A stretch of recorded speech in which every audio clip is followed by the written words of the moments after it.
रात के अंधियारे में जब निद्रा रानी पूरे जग को अपनी आगोश में समेटे लोरिया गा रही थी, सुधा की आंखों में न नींद थी, न ही दिल में चैन। वो रसोई घर में भारी मन से बैठी आटे के लड्डू बनाने में व्यस्त थी। बीच बीच में जब नजर कुछ धुंधला जाती तो आंखों से छलक आई वेदना को साड़ी के पल्लू से पोंछ पुनः लड्डू बनाने लगती। दिन भर में कितना कुछ बना लिया था उसने अपने छोटे बेटे अमित के लिए। नमकीन मठरी, मीठे पारे, चकली, गुजिया और भी न जाने क्या क्या। मगर दिल को अभी भी संतोष नहीं था। जो हाल घर से पहली बार हॉस्टल जा रहे हर बेटे की माँ का होता है, वही हाल आज सुधा का भी था। कैसे रहेगा इतनी दूर? मेरे बिना तो एक काम भी ठीक से नहीं कर पाता। पता नहीं ठीक से खाएगा पिएगा भी या नहीं। कौन रखेगा उसका ध्यान?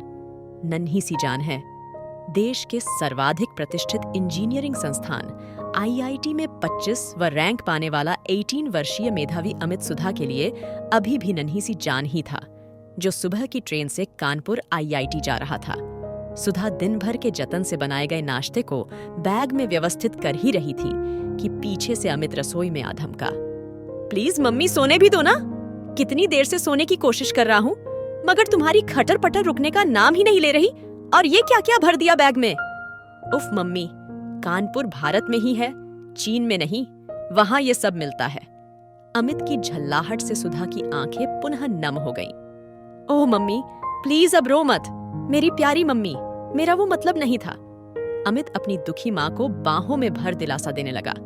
मम्मी, आपका और पापा का यही सपना था कि मैं आईआईटी से इंजीनियरिंग करूं, और आज जब मैं आपका सपना पूरा करने जा रहा हूं तो आपका ये हाल हो रहा है। जब जतिन भैया एनडीए में गए थे तब भी आपका ऐसा ही हाल हुआ था। आपको तो खुश होना चाहिए कि आपके दोनों बच्चे आपकी ही दिखाई हुई राह पर आगे बढ़ रहे हैं, अपना मुकाम हासिल कर रहे हैं, और आप है कि यूं रोनी सूरत बनाए बैठी है। मैं खुश हूँ बेटा, बहुत खुश। बस तुम्हारे दूर जाने से जरा सा मन भारी हो रहा था, मगर अब मैं ठीक हूँ। चलो चलकर सो जाओ, वरना सुबह आंख नहीं खुलेगी। अमित सोने चला गया और रसोई से निवृत्त हो सुधा भी लेट गई, मगर उसकी आंखों से नींद अभी भी कोसों दूर थी। मन ही मन अमित के लिए पैक किया हुआ एक एक सामान दोहरा रही थी। सब कुछ रख लिया, न कुछ भूल तो नहीं गया। थोड़ा लापरवाह है, कैसे ख्याल रखेगा अपना, कैसे रहेगा? और एक बार फिर सुधा के मस्तिष्क में उन्हीं प्रश्नों की पुनरावृत्ति होने लगी। सारी रात खुली आंखों से काटकर उठी सुधा ने ठीक 4 बजे अमित को जगा दिया। अमित तैयार हो अपनी मंजिल की ओर रवाना होने लगा। जाने से पहले तक सुधा को समझाता रहा, अकेली परेशान मत होना, 10-15 दिन में तो पापा आ ही जाएंगे।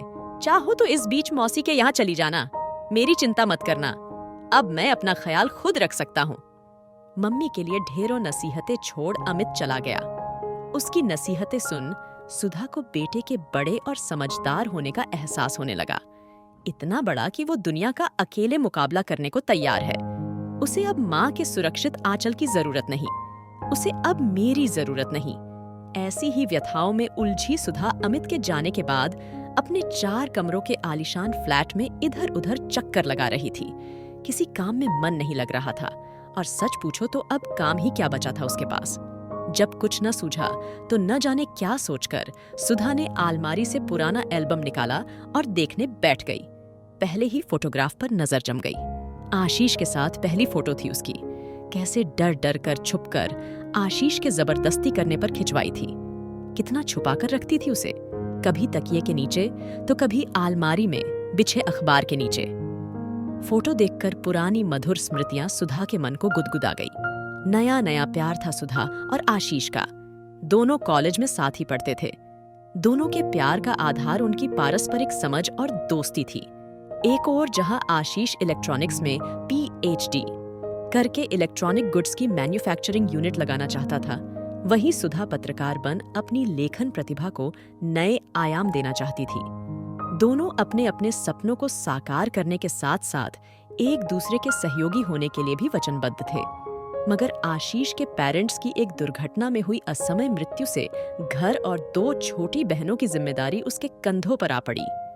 फलस्वरूप आशीष को पढ़ाई बीच में ही छोड़ नौकरी करनी पड़ी और घर संभालने के लिए सुधा से शादी भी। दोनों ने सोचा था कि एक बार घर की गाड़ी वापस पटरी पर आ जाए तो अपने अपने सपने भी पूरे कर लेंगे।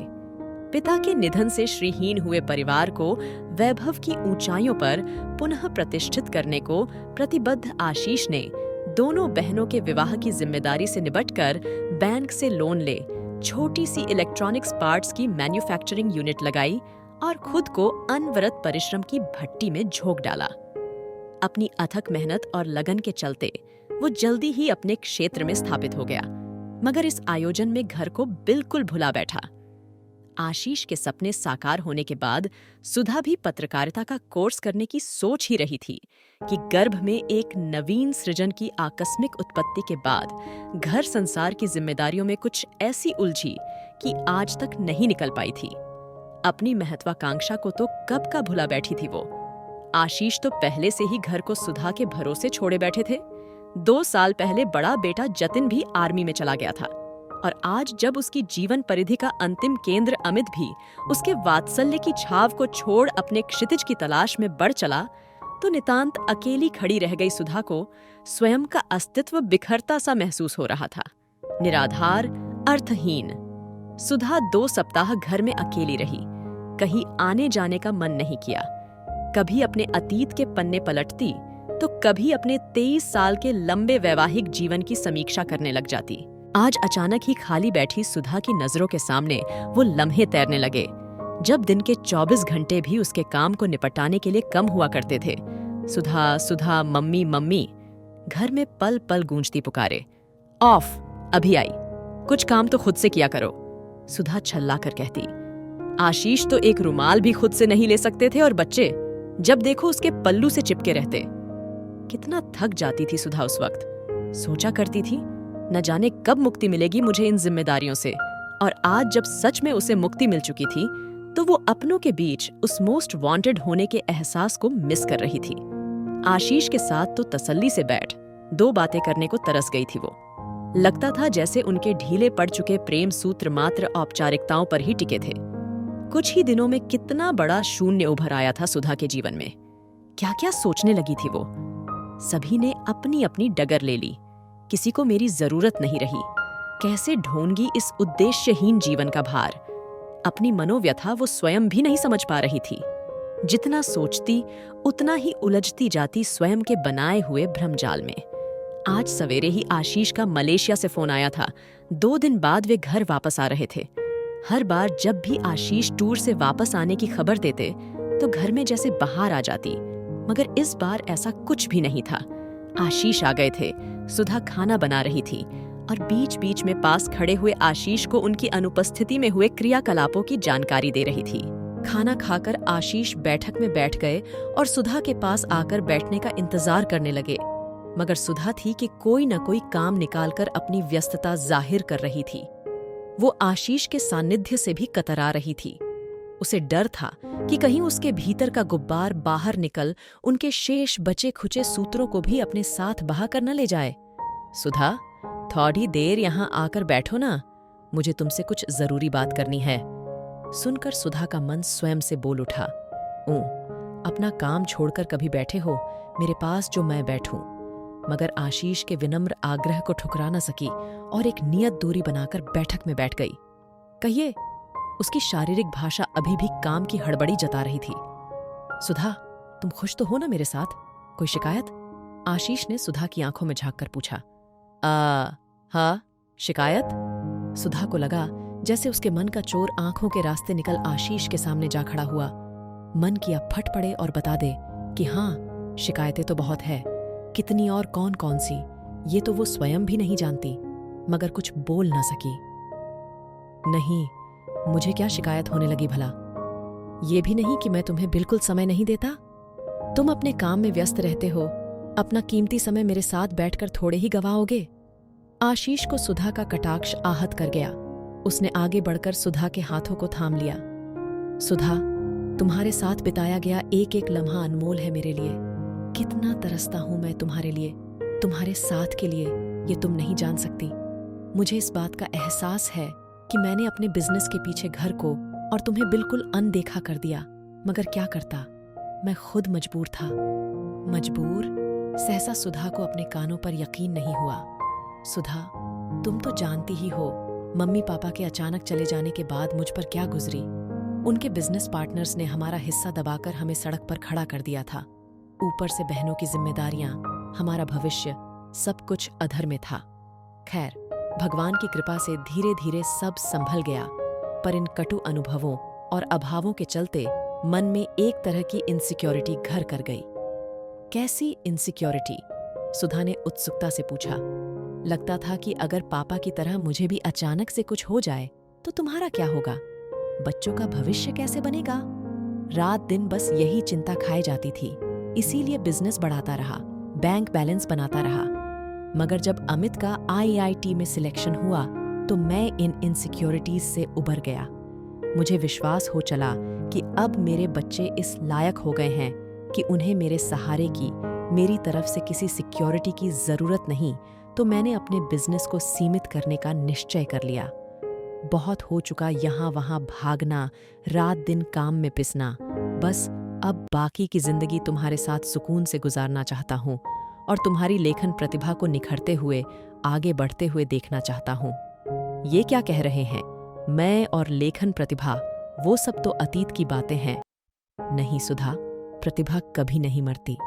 हाँ, अनुकूल परिस्थितियां न होने पर कुछ समय के लिए दब अवश्य जाती है, मगर उसका अस्तित्व कभी नहीं मिटता।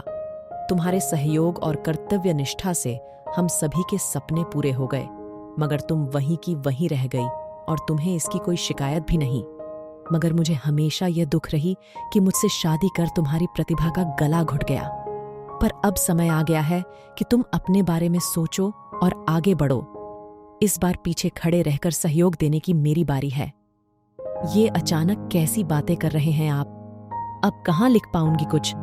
मेरी तो सोच में भी जंग लग चुका है। इस उम्र में नए सिरे से शुरुआत करना असंभव है। जीवन में एक ठहराव आ चुका है। नहीं सुधा, जीवन अभी ठहरा नहीं, बस एक पड़ाव से गुजर रहा है। अभी तो बहुत रास्ते तय करने हैं, बहुत दूर जाना है, साथ साथ एक दूसरे का हाथ थामे। सच, मैं तो सोचकर ही रोमांचित हो रहा हूं। ऐसा लग रहा है कि असुरक्षा और चिंताओं की परछाइयों से निकलकर इतने सालों के बाद अब हमारा समय आया है कि हम अपना जीवन अपने ढंग से जी सके, अपने अधूरे सपने पूरे कर सके। आशीष बोल रहे थे और उनका एक एक शब्द सुधा के हिमशिला बने मन मस्तिष्क को पिघलाता जा रहा था। तेज हुए रुधिर प्रवाह ने शिथिल पड़ी धमनियों को पुनः थरथरा दिया था। मन के समस्त पूर्वाग्रह तो न जाने कहां हवा हो चले थे और 23 साल पुराने जीवन में कुछ कर गुजरने के तूफानी उद्वेग उनकी जगह लेते जा रहे थे। 2 दिन बाद अमित का फोन आया। मम्मी, आप जर्नलिज्म का कोर्स कर रही हैं। आपने कभी बताया ही नहीं कि आप लिखती भी हैं। वो तो पापा ने बताया। Mummy, keep it up. मुझे आप पर गर्व है। आप अपनी हमउम्र औरतों के लिए एक मिसाल है। Mummy, best of luck. Sudha बेटे की शुभकामनाओं से भाव विह्वल हो रही थी। वहीं थोड़ी दूर खड़े आशीष सुधा के चेहरे पर लौट आई बरसों पुरानी चमक निहार रहे थे। एक पड़ाव पर कुछ देर ठहर सुधा का जीवन नए कुलांचे भरने को तैयार था। बहुत शानदार है यह रचना। एक औरत जब पत्नी, बहू, भाभी, माँ बन जाती है तो अपने कर्तव्य निभाते निभाते अपने हुनर को भी भूल जाती है और अपनी इच्छाओं को भी, सबके प्रति अपने कर्तव्य को, उत्तरदायित्व को सहर्ष स्वीकार करती तो। परंतु ऐसा बहुत कम होता है कि जीवन की किसी भी पड़ाव में उसे अपनी इच्छाओं को और हुनर को पूरा करने का मौका मिले। सुधा को यह मौका मिला। उम्मीद करती हूँ कि हर गृहिणी के नसीब में यह सुख हो।